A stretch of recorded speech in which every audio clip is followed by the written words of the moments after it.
Olá, meus caros, boa noite, ou como eu sempre digo, bom dia, boa tarde, conforme o horário que você assistir essa live. O tema de hoje que nós falaremos, novamente um tema duplo, combinações dos temperamentos no casamento, e também falando um pouquinho dos temperamentos nos filhos, nas crianças. Então a gente vai entender um pouquinho mais isso, e como sempre a gente dá aquele tempinho maroto para o pessoal chegar, e assim a gente ter uma certa troca, uma conversa aqui, né?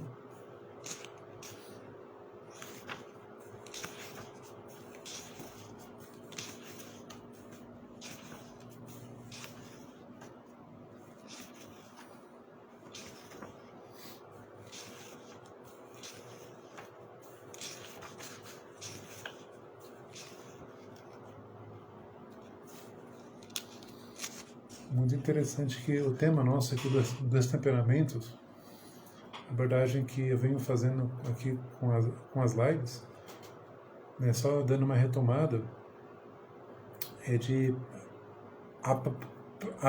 apresentar a todos o que é os temperamentos, a importância de conhecê-los, né, de como que basicamente eles funcionam. Eles são como que essa base da personalidade nossa, esse alicerce que fundamenta a personalidade. Então a gente pode pensar que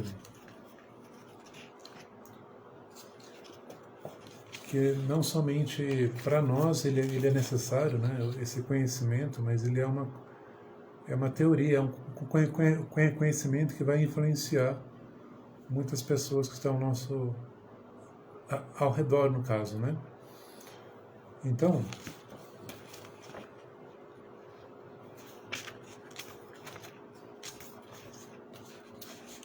estou aqui já com o livro, folheando ele, e novamente vamos fazer aqui uma dobradinha de dois temas. Combinações do temperamento no casamento. Então, só retomando um conceito, talvez um princípio que a gente viu na semana passada, era de que as pessoas não reagem da mesma forma. Então, um cônjuge colérico, sanguíneo, fleumático ou melancólico, ele não reage como um outro temperamento. Mas isso nem sempre é óbvio. Então, a gente via que as incompreensões e as faltas de diálogo, né, as incompreensões, sobretudo por conta desse desconhecimento do temperamento próprio e do outro.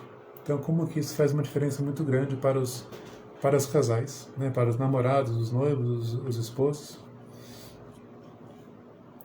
Aqui nesse capítulo, que nós já vamos para o 5º capítulo, os autores, o Art e Lorraine Bennett, eles nos compartilham que há pares de temperamentos que são diametralmente opostos. Então você tem ali o melancólico e o sanguíneo, e o fleumático e o colérico. Eles são completamente opostos em todas as áreas, e aqui ele justifica essa oposição. Intensidade, rapidez de resposta e duração de resposta a estímulos internos ou externos. Eu vou repetir. Esses comportamentos, melancólico e sanguíneo, fleumático e colérico, são diametralmente opostos. Por quê?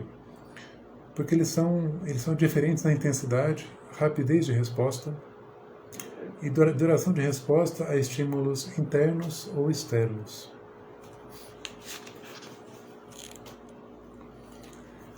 As diferenças de temperamento não são em si mesmas o suficiente para construir ou destruir um relacionamento. Podemos imaginar facilmente como duas pessoas de temperamentos opostos podem achar um ao outro atraente nas fases iniciais do relacionamento. Cada um vê no outro uma característica importante que está faltando em seu próprio temperamento. Então essa percepção, muitas vezes ela não é nominável, não é tão clara ou evidente, Mas o fato é que isso acontece, é comum. E é claro também que, mesmo que a gente não saiba dar nomes, como os autores apontam, nós temos. Isso não é um fator que vai determinar 100% que um relacionamento dê ou não certo. Então, o que acontece quando cada um descobre as fraquezas do temperamento oposto? Eu jogo essa pergunta para você. O que cada um faz, pensa, sente quando descobre ali as fraquezas do temperamento oposto? O que é? É um desânimo? Talvez uma surpresa? Um desânimo, talvez? Fraquezas, defeitos, mas também de uma forma otimista ou positiva, oportunidades de melhoramentos. Muitas pessoas se casam com alguém do temperamento oposto e conseguem construir relacionamentos conjugais felizes e duradouros. Isso se dá porque o mais importante é que os valores e crenças de seu cônjuge, e não seu temperamento, são os mesmos que os seus. Então, o que basicamente mantém um relacionamento não é somente o amor, não é somente a boa qualidade do temperamento do outro, como também as fraquezas, as limitações, as imperfeições do outro. Mas aqui ele aponta como que esse amor, construído no respeito e até mesmo que sejam os mesmos valores e crenças do que o outro. A complementariedade dos temperamentos geralmente é um benefício para o relacionamento, desde que os parceiros desenvolvam o respeito mútuo por seus diferentes estilos. Ou seja, um pode ser mais produtivo, o outro pode ser menos, um ser mais rápido, o outro menos. Por exemplo, olha só que interessante o que os autores apontam. Quando a solução de um problema difícil é necessário, pediremos conselhos a um melancólico. Se uma situação precisa se iluminar com um pouco de diversão, chame o sanguíneo. De fato, ter um cônjuge do temperamento oposto pode enriquecer o seu casamento de várias maneiras, proporcionando prazeres e desafios crescentes. Então essa é uma coisa que a gente nunca pode perder de vista, eu defendo, essa questão de olhar com o outro com alegria, com esperança, de forma que ele possa colaborar com a gente. Cada temperamento pode fornecer algo de grande valor, mas certas situações favorecerão mais um temperamento em detrimento do outro. Em clima de respeito mútuo e de expressões manifestas de apreciação, haverá menos defensiva e menos imposição de poder ou controle por parte de um temperamento sobre o outro. Quando dois se tornam um no sacramento do matrimônio, temperamentos complementares irão adicionar profundidade de percepção e respostas variadas a qualquer situação que apresente. Ela toca num ponto aqui da complementariedade, ou melhor, de temperamento complementar ou secundário. Isso a gente vai ver mais adiante. Um outro exemplo. Inicialmente, o melancólico vê no sanguíneo uma oportunidade de desfrutar de uma alegria tão necessária. Admira seu entusiasmo, a despreocupação e o otimismo. O melancólico, que tem a tendência de se desesperar, achará o otimismo do sanguíneo inspirador. O sanguíneo, por sua vez, apreciará a profundidade e a vida interior do melancólico. Ele traz profundidade ao relacionamento e compartilha insights inéditos sobre a natureza humana, o que naturalmente atrai o sanguíneo, que é interpessoal, e vislumbres de teologia e filosofia, níveis de pensamento raramente explorados pelo sanguíneo tipicamente disperso. Com o passar dos anos, as crianças nascem e o trabalho se torna mais desafiador e estressante. Pequenos problemas que antes eram negligenciados pelo casal podem se transformar em obstáculos à intimidade. Esses desafios se tornam esses desafios ou ajudam o casal a aprender a crescer em comunicação, ou se tornam fontes de conflito. A chave é aprender novas maneiras de se comunicar mostrando admiração. Então, volta novamente naquilo que eu falei, da importância de você ter ali o respeito mútuo e a compreensão do temperamento alheio.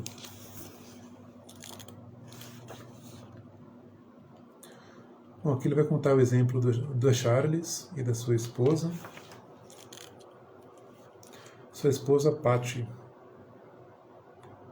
Então, aqui no caso, ele fala de um caso de uma moça, né, a Patty, que ela não tinha essa questão, essa administração, esse domínio de administrar uma casa. Então, ela se distraía com uma coisa com outra, enquanto que Charles era mais coordenado, mais íntegro, assim, né? Mais metódico, talvez.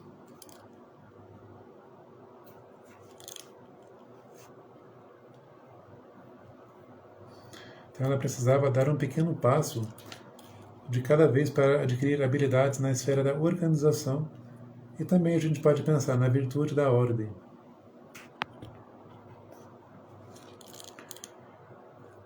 Podia admirar o quão calma e carinhosa Patty era com o bebê, e perceber que a ordem perfeita era secundária em relação a uma casa amorosa e pacífica. Ambos perceberam que precisavam de um pouco de diversão, de um tempo romântico de casal. Então escolheram uma noite de encontro mensal, longe das pressões da casa e do trabalho, para se reconectarem com o romantismo e o amor que tinham um com o outro quando estavam namorando. Então ele fala mesmo dessa vivência de casal, da esposa que tinha dificuldades para arrumar a casa, de organizar as coisas, e que para ela, cuidar bem da criança era o objetivo ali fundamental de uma casa.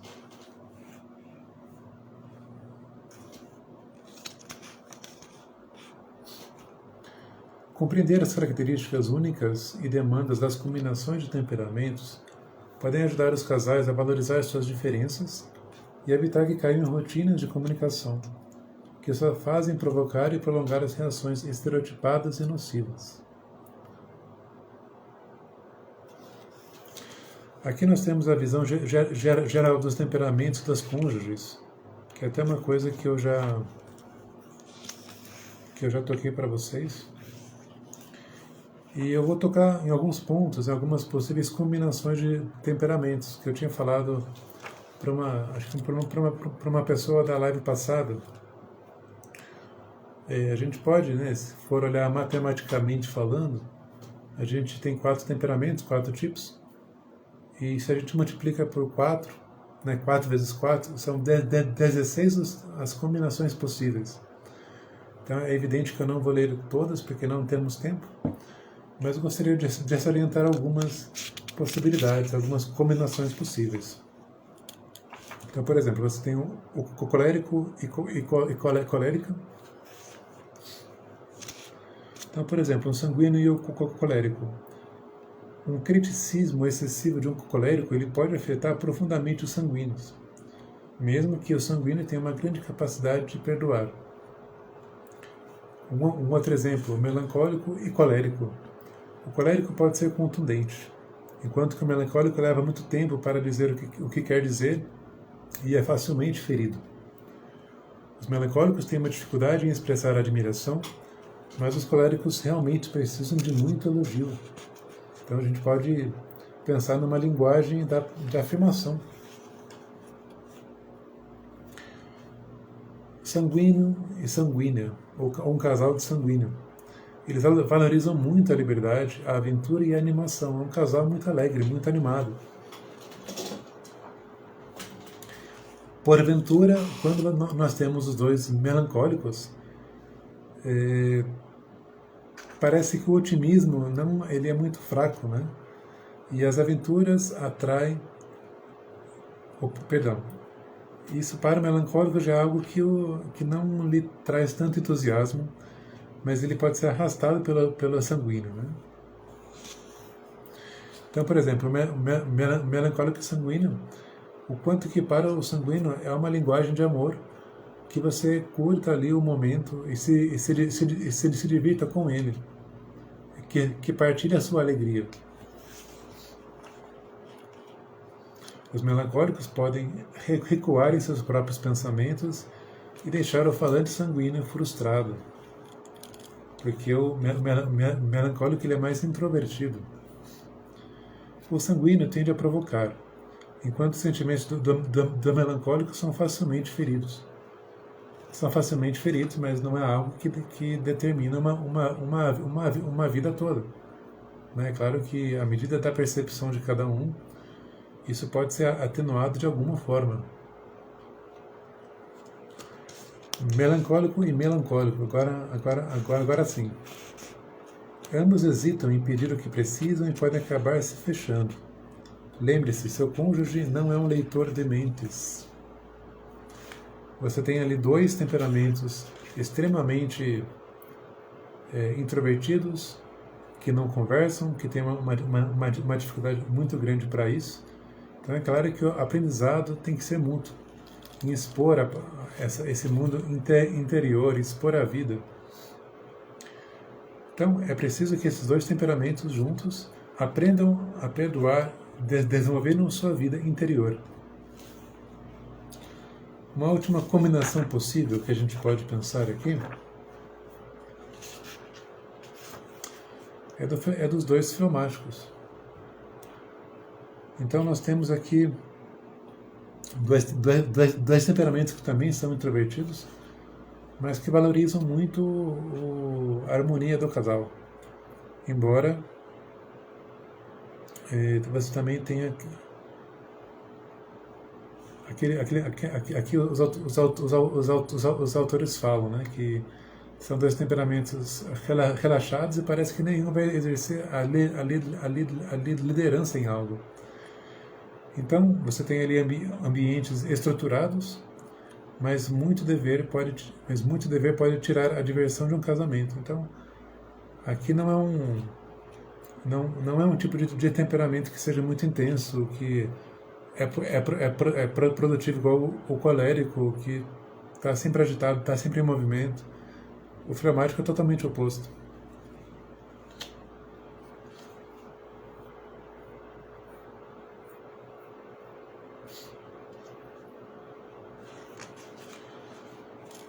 Muito bem, eu falei então um pouquinho na live passada e nessa live sobre a combinação com os cônjuges. E a ideia é nós apresentarmos um pouco de como que você pode tratar ali os filhos, né? Há muita coisa a se falar também. E também, por incrível que pareça, vai ser uma primeira parte sobre os temperamentos com os filhos. Então, vez ou outra, eu vou voltar na definição de temperamento ou numa característica marcante do temperamento. Compreendendo o temperamento do seu filho.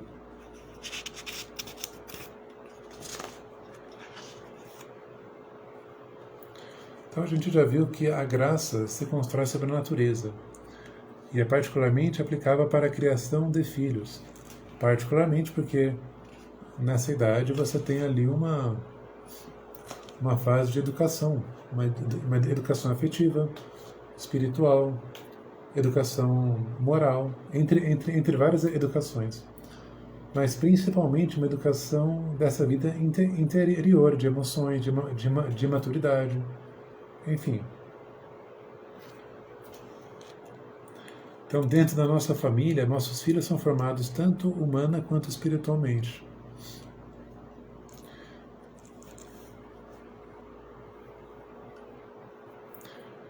A graça do sacramento do matrimônio e o fruto da nossa oração cotidiana ajuda-nos a abraçar essa tarefa monumental, a educação dos filhos, com alegria. Mas não custa ter algumas ferramentas na caixa de ferramenta dos pais. E é justamente os temperamentos que são como que essas caixas, como essa ferramenta. E uma ferramenta que é principal, é definitiva no caso, né?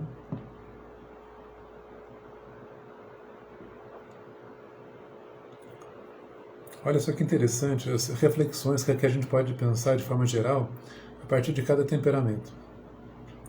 Uma criança colérica, ela pode pensar, ou melhor, os pais eles devem pensar que os filhos se sentem assim, né? O meu valor é baseado no que eu realizo. Não tenho autoestima fora dos meus projetos. A criança melancólica.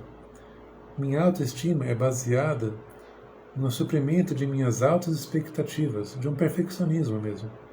Insegurança significam que sou humilde. A criança sanguínea. Eu preciso estar bem. Muitas pessoas gostam de mim.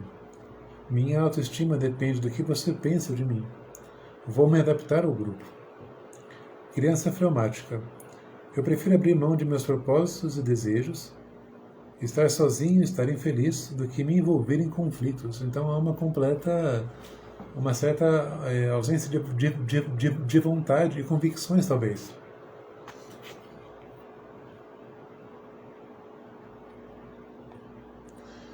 Olha que interessante, Cíntia. Eu digo que é uma riqueza muito grande em sua casa, viu?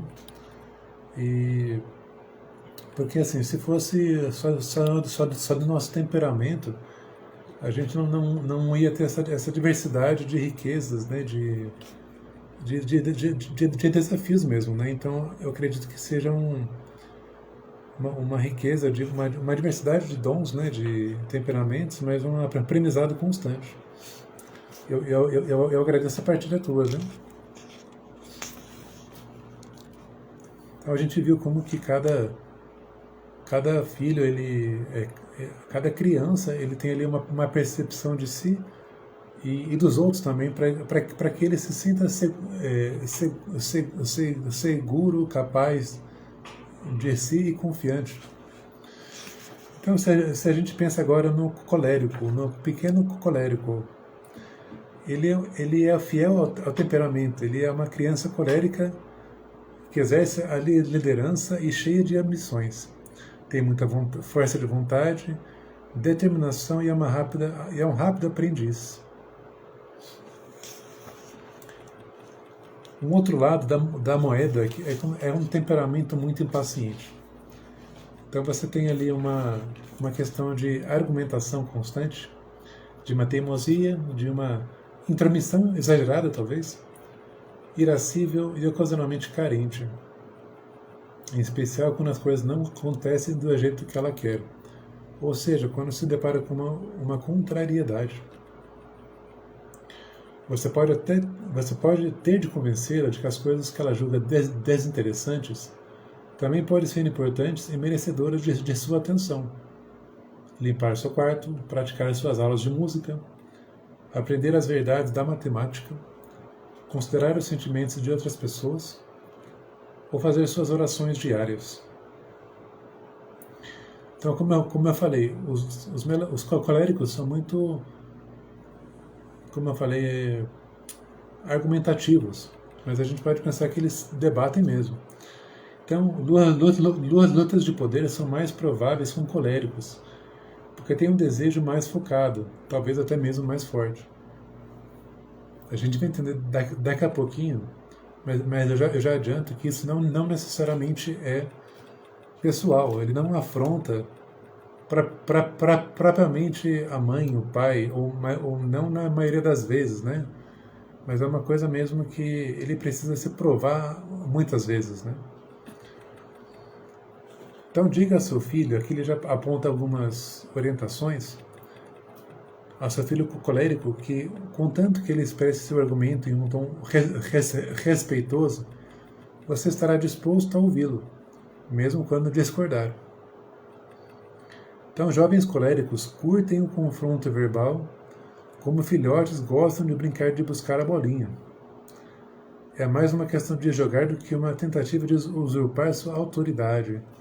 Eu acredito que muitos pais, ou até mesmo tios e sobrinhos aí, que já se depararam com uma afronta à autoridade. Então isso é justamente muito desgastante, talvez, enquanto a gente não sabe conduzir a missão, né? Então eu falo muito mais do papel da teoria aqui, que eu não sou pai ainda, Mas eu já vi casos, eu já ouvi casos, então a gente pode ter ali uma noção em comum.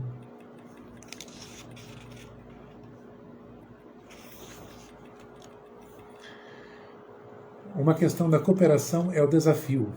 Então, seu filho colérico precisa ser desafiado solidariamente para encontrar motivação. A motivação do colérico é o desafio. Então, a gente pode pensar, vamos ver se consegue limpar esse quarto em menos de 10 minutos. Olha só que interessante, né? Então, ele provavelmente na escola precisa ser desafiado por um professor que ele respeita, que conquistou o respeito dele. Ele provavelmente quer realizar muitas coisas e vai querer desvendar muitas áreas para desenvolver seus talentos. É para se testar mesmo, no caso, né? Se você tem um filho colérico, não o prive das competições e desafios, debates, oportunidades de liderança e formas de se expandir, mesmo que essas coisas não o atraiam. Ou então ele pode ficar entediado ou desanimado.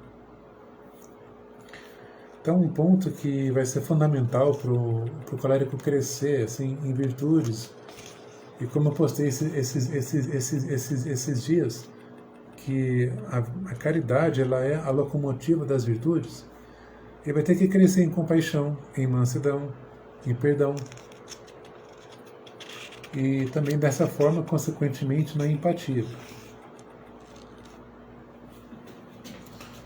Então, outro ponto importante para o colérico, incentivá-lo a aprender a expressar seus sentimentos, para que a raiva e o ressentimento não se fortaleçam, para que esse vulcão não exploda com tanta facilidade.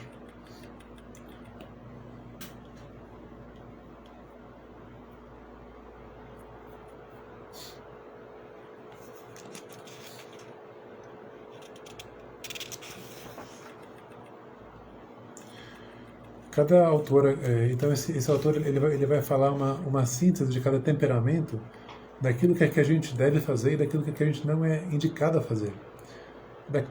Daquilo que é o sim, que a gente deve fazer. O reconhecimento de conquistas e contribuições. Dar oportunidades de competir e debater. Dar-lhes bons motivos para realizarem seus pedidos. Escolha suas batalhas, ou seja, eu não posso, por cada imperfeição, por cada falta, eu bater nisso, né? Inclusive isso até mesmo serve para os cônjuges. A gente não consegue a todo momento debater e confrontar. E principalmente ajudar a desenvolver empatia e civilidade e ouvir antes de falar. Então o que a gente não deve fazer? Não castigar por discutir, não reprimir competição e iniciativa, não querer ter o controle em tudo em suas vidas, não tentar contestar seus desejos e não levar os argumentos deles para o lado pessoal, a não ser que sejam desrespeitosos. Ou seja, você viu que está faltando o respeito da sua autoridade, então pera lá, né? Você vai dar ali um limite, e é necessário o limite, no caso, né? Bom, passemos então para o melancólico, o filho melancólico. Aqui ele tinha um subtítulo. O colérico ele era um dínamo, no caso. Mas a gente pode pensar que ele pode ser um vulcão, caso ele não se controle, né? Já o melancólico ele é traduzido como um sonhador. A gente vai entender um pouquinho mais ele. Então você tem como algumas características do melancólico ser um sonhador que é delicado, que é espiritual e muitas vezes altamente criativo. Então ele tem ali ele tem uma interioridade muito grande que às vezes ele não favorece tanto as relações sociais do caso, né? É uma criança que demora para reagir, mas a reação será intensa e duradoura quando vier. Então o pai toma um cuidado muito grande para não gerar um punhado de críticas, aspereza ou ressentimento no coração desta criança. porque ele vai levar esse ressentimento por um bom tempo. Vai demorar para desenvolver uma confiança. Então, como as reações da criança melancólica são mais lentas, os pais, por engano, podem presumir que a criança não está ouvindo, o que é intencionalmente desobediente. Então isso é um tremendo engano. Justiça é crucial para a criança melancólica. Princípio e ordem são essenciais. Então, quando você, pela visão da criança, você tem uma contrariação ou uma coisa que você não cumpre com essa justiça, você tem ali para ela, o pior é ser o cenário possível. Né? Ela quer ser tratada de forma justa e mansa, no caso.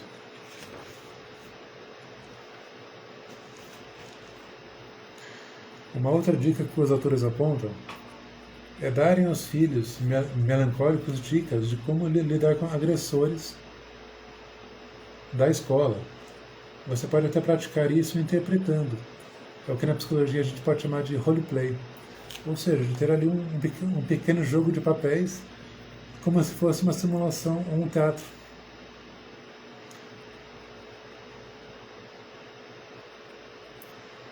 Exatamente, olha só que bacana você compartilhando a tua infância. E na próxima semana a gente vai falar um pouquinho da combinação de pais e filhos. Né? Muitas vezes você não tem um temperamento igual ao seu filho, e isso vai ser ali um desafio imenso. Então, como que o melancólico pode se adaptar às mudanças, uma vez que ele tem uma certa rigidez por natureza, né? Como as crianças melancólicas demoram a reagir e tendem a se preocupar quando estiverem introduzindo algo novo, é sempre melhor dar ao seu filho melancólico o justo aviso e uma oportunidade de trabalhar, quaisquer que sejam os medos ou preocupações que possam surgir.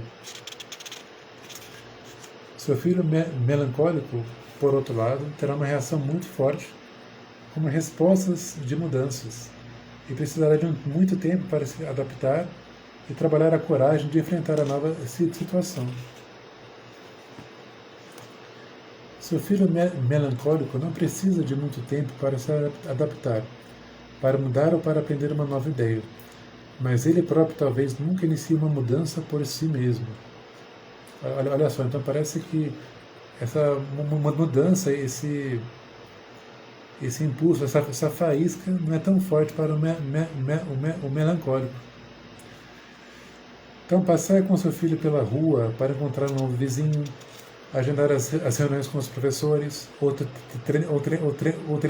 treinadores e iniciar um processo de inscrição na faculdade são exemplos de maneiras como os pais podem ajudar os filhos melancólicos a serem bem-sucedidos, inclusive a ter ali um ensinamento, uma educação para a autonomia, no caso, né?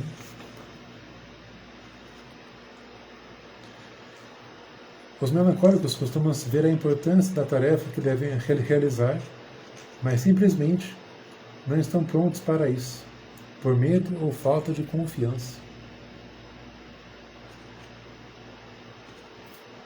Então você tem que ajudar a impulsionar o melancólico, ajudando-o a envolver sua vontade no processo e impedir a procrastinação, a deixar sempre para depois.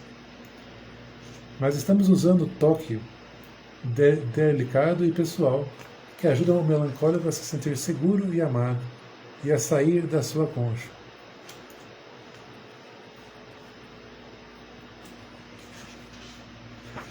Ensinando o melancólico. Grandes ideais são fundamentais para o melancólico, bem como muito espaço, silêncio e solidão. O melancólico é mais reflexivo e introvertido de todos os temperamentos.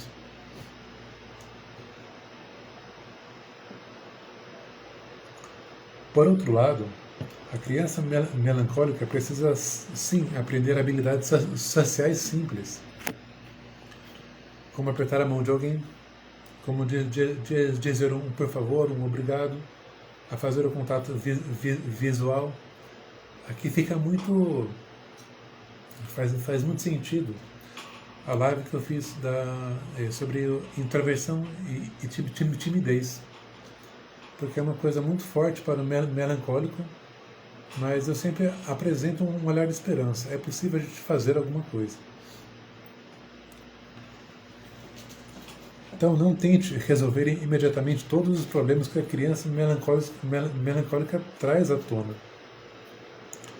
porque vai ser muitas vezes uma necessidade dela expor ali um sentimento, uma frustração, um fracasso, e não necessariamente é ali um desejo, olha, que realize isso para mim.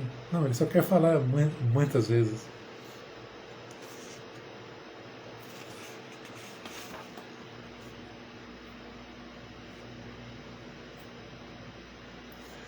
Então, para os melancólicos, pensar em coisas importantes na vida é uma necessidade.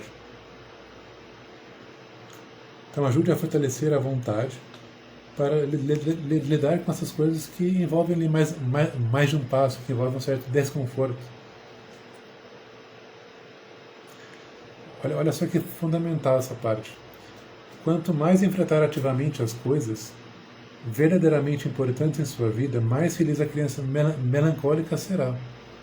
Então, a solução das coisas não é necessariamente evitar as coisas, mas é justamente enfrentá-las para que tenha uma realização.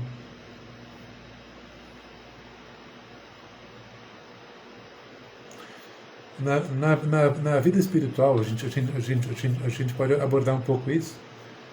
O melancólico muito sensível, ele vai tender aquilo que vai ter a tendência de cair numa escrupulosidade, de pensamentos que sejam muito rígidos, conforme uma regra, uma norma, conforme a fé, né? Então, desde então, ele precisa ter essa temperança quanto a uma excessiva cobrança em sua caminhada de fé, inclusive. Então, os sims e os nãos para a criança melancólica. Os sims. Ajude-os a tomar iniciativa. Ajude-os a enxergar o cenário mais amplo e o propósito das coisas. Dê-lhes tempo para a introspecção. Incentive-os a desenvolver boas habilidades sociais, contato visual, olho no olho, e aperto de mão firme. E dar-lhes também um pontapé inicial em projetos difíceis. Os nãos. Não os castigue por timidez. Trate-os, não os trate severa ou injustamente. Permita que se isolem. Aliás, não permita que se isolem, perdão. Não misture a negatividade deles com a sua.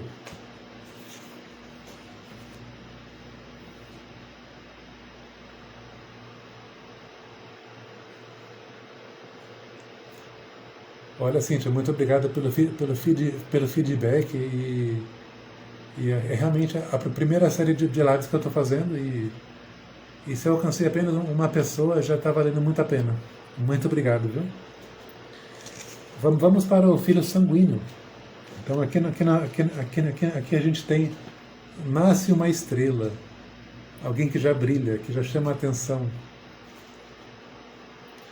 Então nós temos aqui de uma criança que naturalmente ela já é mais ansiosa, ela já tem ali uma rotação por minuto que já é mais intensa. É brilhante, é sensível, é engraçada, divertida, criativa e entusiasmada.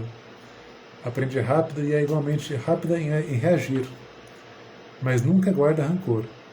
Então eu costumo brincar que não é que o sanguíneo tem Alzheimer, mas por algum motivo você tem ali uma memória, um HD, uma memória RAM que seja menor, assim, e isso pode facilitar muito o convívio interpessoal, né?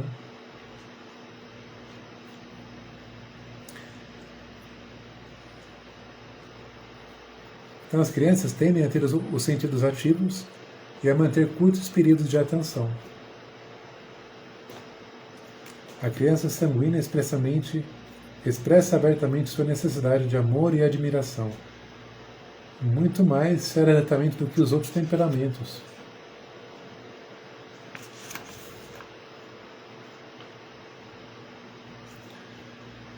Então, essa questão social do sanguíneo, né, de ser ali mais intenso, de ser social, de ser mais sociável, é uma necessidade muito forte para ele. Então, é importante a gente ver com quem que eles convivem, o que eles assistem. Né? Isso para todos os filhos, né? Todos os temperamentos, mas é um temperamento ainda mais vivo. Forneça ao seu filho sanguíneo boas habilidades intelectuais e formação espiritual, para que não se torne superficial. Então isso é muito importante, porque à medida que o melancólico tem que aprender a sair mais dele, da ostra dele, da casca dele, o sanguíneo tem que aprender a se acalmar mais. Isso envolve sim uma certa educação, uma considerável educação, principalmente intelectual e espiritual. É absolutamente vital ensinar seu filho sanguíneo a desenvolver autocontrole e refletir antes de agir. Então é ser justamente ponderado e não ser impulsivo.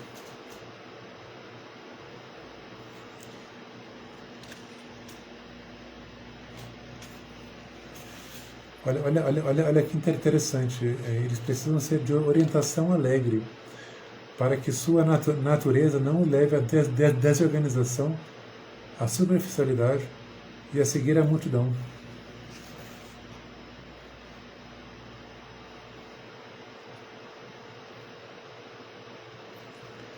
Então, não ter amigos para o sanguíneo não é uma opção. Ele precisa estar ao redor de pessoas, ele precisa ter esse contato, porque isso lhe faz estar vivo. Basicamente é isso.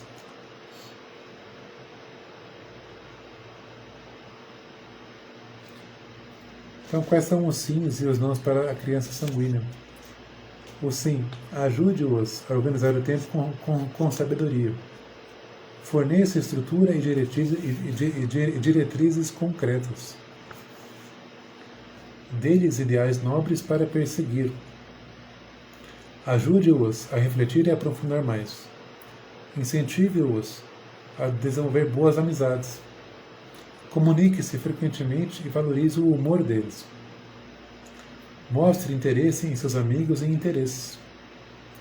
Elogie-os quando perseverarem. Esse é um ponto muito fundamental para o sanguíneo. O não.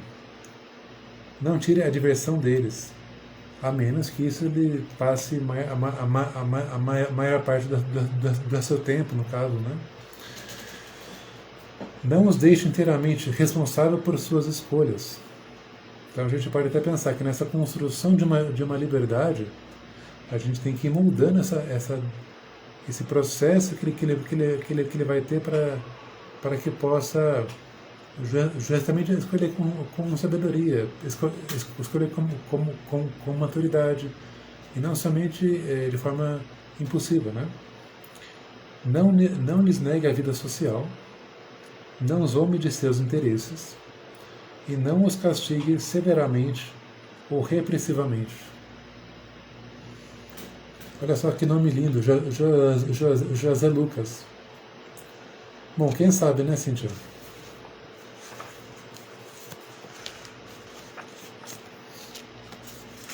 Bom, muito bem, então nós vamos para o último temperamento dos filhos fleumáticos. Então, como a gente tem aqui na frase de abertura, um diplomata do futuro. Então, uma pessoa que você tem ali uma criança fleumática, muitas vezes é uma bênção, né? E os outros temperamentos também são. Mas aquele que é mais pacífico na casa, que não tem tanto barulho, é o fleumático. Então é uma alegria você ter ali uma pessoinha pacífica, quieta, cooperativa, confiável e obediente, que você será, né, que será sempre assim, né? Então é uma alegria isso, né? A criança fleumática, ela é lenta em reagir, quieta, atenciosa, autocontrolada e obediente. Ela permanece calma, mesmo sob intensa pressão. leva muito tempo para que a raiva se desenvolva em um fleumático. Um irmão mais novo pode irritar e provavelmente sua irmã fleumática mais velha pode por dias, até que finalmente ela o informe: você é tão chato. E depois fique quieta e passivamente novamente. Os sentimentos de um fleumático são profundos, mas raramente são expressos. A gente até viu um pouquinho antes que esses sentimentos eles são até seriamente flexíveis. Né? Assim, é uma tamanha necessidade de querer harmonizar a situação ali, o contexto, que você muitas vezes ele se renuncia de forma absurda, assim, né?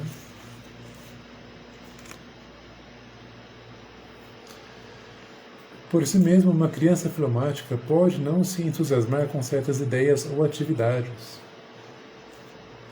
Mas se o seu melhor amigo está interessado em uma determinada atividade, ele será incentivado a experimentá-la.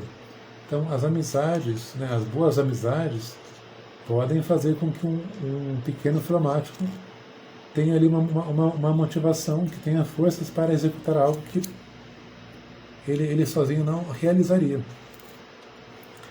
Uma tentação muito provável para o fleumático é optar pela saída mais fácil, ou se engajar em atividades que são fáceis e agradáveis, enquanto ele desvia a energia para longe daqueles projetos que são mais difíceis e, no entanto, mais importantes.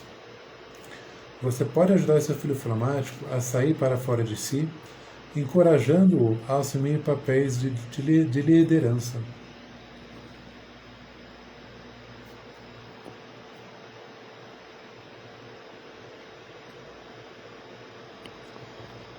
Olha, isso até mesmo é um aprendizado necessário, porque a vida ela é feita de conflitos, e nem todos os conflitos precisam ser, como que diz a gíria, né? Um arranca-rabo, alguma coisa assim desse tipo violentíssimo. Mas conversas difíceis, feedbacks necessários são importantes. Né? Como a gente já viu nos temperamentos com os cônjuges, é fundamental encarar isso. Né?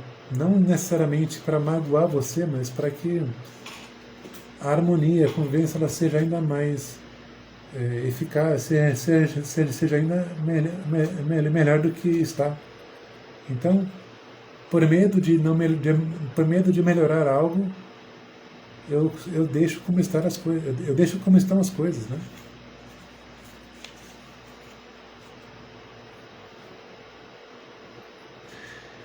Olha só, um outro ponto que é importante para o fleumático são os elogios, tal como o colérico, no caso, né? É vital que os pais apreendam isso, certificando-se de que para cada comentário crítico que fazem, já tenham feito ao menos 5 elogios. Temos a opinião de que existem muitos grandes fleumáticos que nunca alcançaram seu potencial por falta de incentivo apropriado. Essas almas gentis e cautelosas precisam de atenção e de muitas palavras de afirmação.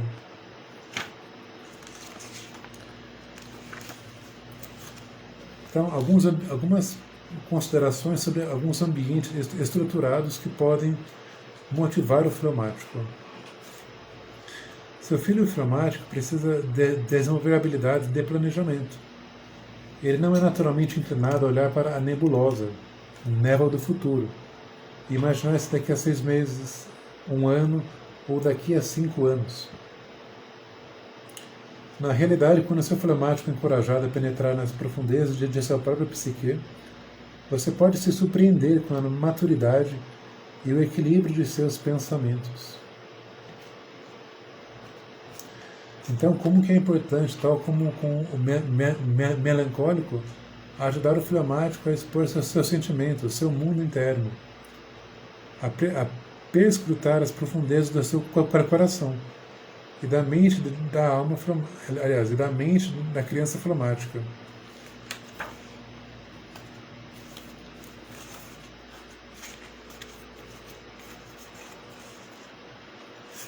Os pais dos fleumáticos, então, também precisam ser motivadores especializados, incentivar os filhos a descobrir suas próprias profundezas e paixões.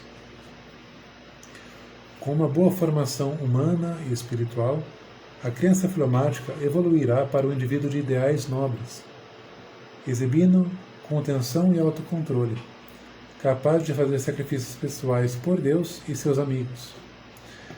Os sims e os nãos para a criança fleumática. Os sims. Ajude-os a lembrar, a olhar para o futuro e a planejar a longo prazo. Faça lembretes gentis e solicitações concretas e específicas. Elogie-os por sua cooperação, sua boa atitude e suas realizações. Incentive-o a perseguir objetivos de longo alcance. Incentive-os a desenvolver habilidades sociais e de liderança. Os nãos. Não ridicularize, não reclame ou critique duramente, não assuma o controle por eles e não deixe que também se isolem. Então, como o melancólico, você não pode assumir o controle para eles, porque você vai resolver ali uma situação a curto prazo, mas você não vai desenvolver a criança, o filho, para as dificuldades que a vida vão apresentar a cada dia, a cada fase da vida, no caso, né? Então, é claro que o elogio ele é importante, ele move, nesse sentido, fazendo uma comparação, né? Ele move montanhas assim para o fleumático e o melancólico. Para o colérico também a gente viu, e para o sanguíneo também, em certo grau, né? Para todos, no caso. Mas parece que o colérico e o fleumático eles são os que mais necessitam mesmo de elogios, no caso, né? Então é até mesmo um ponto interessante para a gente ir fechando essa live de hoje. Essa questão mesmo é de uma pequena história que estava lá aquela antes de se tornar borboleta. Você tem uma fase ali, né, do inseto que ele precisa estar, no caso. Eu não vou me lembrar exatamente o nome da fase que a borboleta fica ali, mas você não pode chegar ali e desfazer aquela casquinha dela, né? Tem uma história que diz que uma pessoa, né, um rapaz chegou, desfez essa casca e a borboleta em potencial ali, ela não teve força para tornar o que ela poderia ser, então ela faleceu. Ela não conseguiu assim passar por essa fase e por ausência de desafios ela morreu. Então você imagina que é uma comparação muito simples, mas como que os desafios são importantes para os temperamentos. O filho melancólico tem que aprender a encarar as coisas, o fleumático tem que ter essa motivação, tem que, a partir das elogios, e o sanguíneo aprender a perseverar nas coisas, o colérico aprender a se controlar quando é contrariado, entre outras coisas que vão envolver aí uma educação que quando os pais têm, realmente faz uma diferença na formação de cada filho. Então, é importante que isso aconteça, na minha opinião, o quanto antes, para que eles possam chegar a uma vida adulta mais madura ou alcançar a maturidade o quanto antes. Né? Isso é muito necessário, né? Mas então é isso, eu agradeço a audiência de vocês. Na próxima semana, a live nossa vai ser na terça-feira, no próximo dia 12, tá bom? Então, quaisquer dúvidas, podem enviar no direct, que eu faço questão de respondê-los. E ficamos aí com mais um tema hoje, que foi os temperamentos com os cônjuges, parte 2. E o temperamento nos filhos, tá bom? Então, uma boa semana para vocês e fiquem com Deus.